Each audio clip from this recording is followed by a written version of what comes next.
दोस्तों नमस्कार।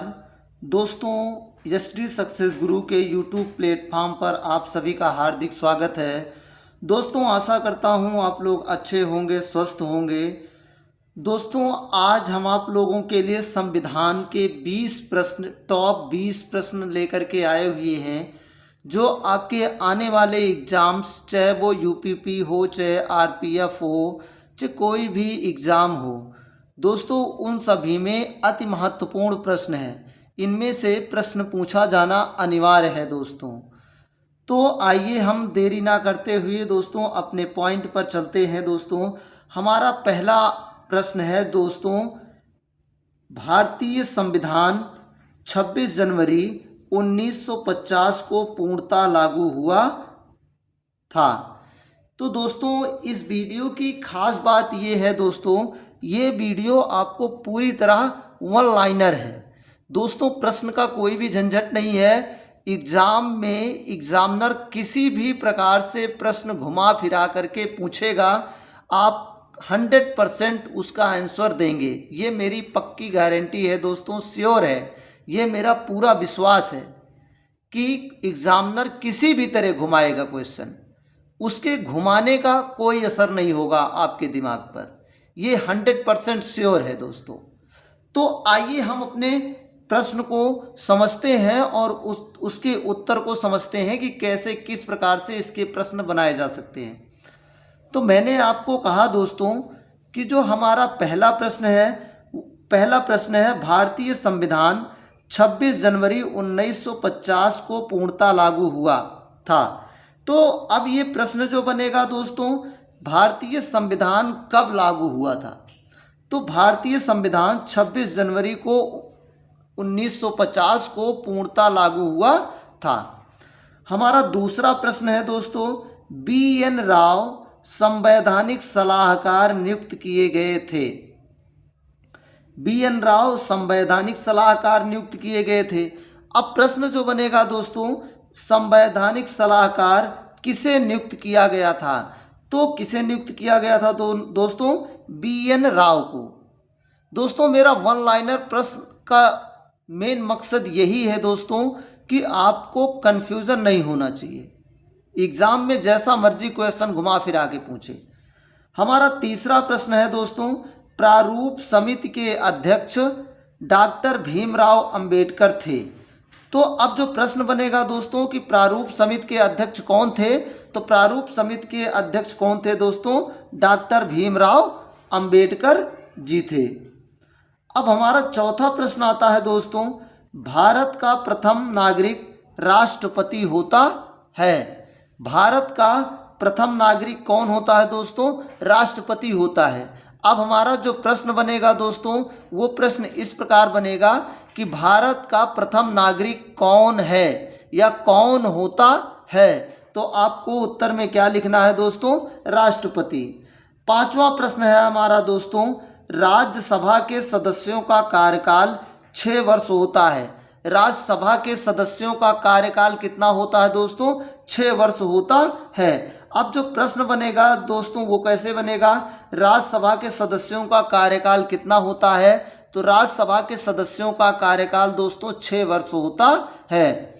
अगला हमारा दोस्तों छठा प्रश्न है, प्रथम महिला लोकसभा अध्यक्ष मीरा कुमार थी। तो अब जो प्रश्न बनेगा दोस्तों, प्रथम महिला लोकसभा अध्यक्ष कौन थी? तो कौन थी दोस्तों? मीरा कुमार थी। अगला हमारा दोस्तों सातवां प्रश्न है, राष्ट्रीय ध्वज का अनुपात 3:2 होता है। अब अगर जो प्रश्न बनेगा दोस्तों वो इस प्रकार बनेगा, राष्ट्रीय ध्वज का अनुपात कितना होता है? तो आपको उत्तर में लिखना है दोस्तों 3:2। राष्ट्रीय ध्वज का अनुपात 3:2 होता है। आठवां प्रश्न है हमारा दोस्तों, भारत का राष्ट्रीय गीत वंदे मातरम है। भारत का राष्ट्रीय गीत कौन सा है दोस्तों? भारत का राष्ट्रीय गीत दोस्तों वंदे मातरम है। भारत का राष्ट्रीय गीत कौन सा है दोस्तों? भारत का राष्ट्रीय गीत वंदे मातरम है। अब जो हमारा अगला प्रश्न है दोस्तों, अगला प्रश्न है, उत्तर प्रदेश के उच्च न्यायालय की मुख्य पीठ इलाहाबाद में है। उत्तर प्रदेश के उच्च न्यायालय की मुख्य पीठ कहाँ है दोस्तों? तो उत्तर प्रदेश के उच्च न्यायालय की मुख्य पीठ दोस्तों इलाहाबाद में स्थित है। तो जो हमारा प्रश्न बनेगा दोस्तों, उत्तर प्रदेश के उच्च न्यायालय की मुख्य पीठ कहाँ है? तो उत्तर प्रदेश के उच्च न्यायालय की मुख्य पीठ दोस्तों आपका इलाहाबाद में है।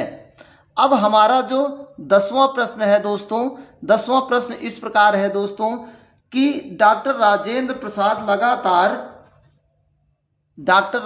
प्रसाद दोस्तों लगातार 2 बार राष्ट्रपति निर्वाचित हुए थे।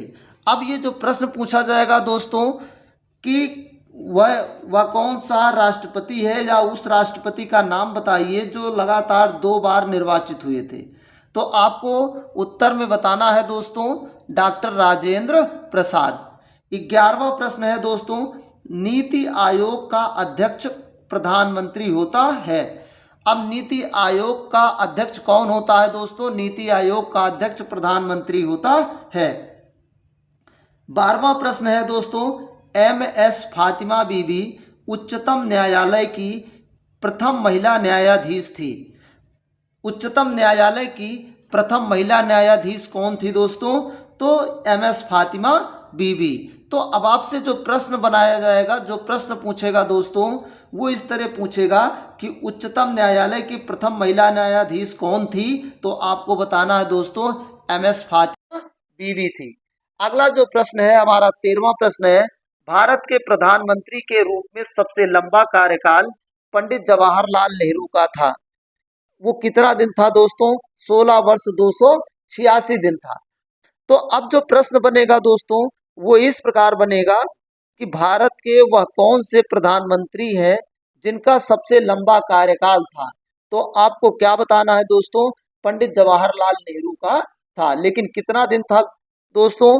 तो 16 वर्ष 286 दिन का था। अगला हमारा दोस्तों 14वां प्रश्न है, भारत का सर्वोच्च न्यायालय नई दिल्ली में है। भारत का सर्वोच्च न्यायालय दोस्तों कहाँ है? नई दिल्ली में है। तो जो प्रश्न पूछा जाएगा वो इस तरह पूछा जाएगा दोस्तों कि भारत का सर्वोच्च न्यायालय कहाँ स्थित है। तो दोस्तों भारत का सर्वोच्च न्यायालय कहाँ स्थित है? नई दिल्ली में स्थित है। हमारा जो 15वां प्रश्न है दोस्तों, भारतीय संविधान द्वारा 22 भाषाओं को राजभाषा का दर्जा दिया गया है। तो अब हमारा जो प्रश्न बनेगा दोस्तों, भारतीय संविधान में कितनी भाषाओं को राजभाषा का दर्जा दिया गया है? तो कितनी भाषाओं को दिया गया है दोस्तों? 22 भाषाओं को राजभाषा का दर्जा दिया गया है हमारे संविधान में। अब हमारा 16वां प्रश्न है दोस्तों, सुकुमार सेन भारत के प्रथम मुख्य निर्वाचन आयुक्त थे। कौन था दोस्तों? प्रथम मुख्य निर्वाचन आयुक्त कौन था? सुकुमार सेन थे। तो भारत के प्रथम मुख्य निर्वाचन आयुक्त कौन थे, ऐसा प्रश्न पूछा जाएगा तो आपको उत्तर में देना है सुकुमार सेन।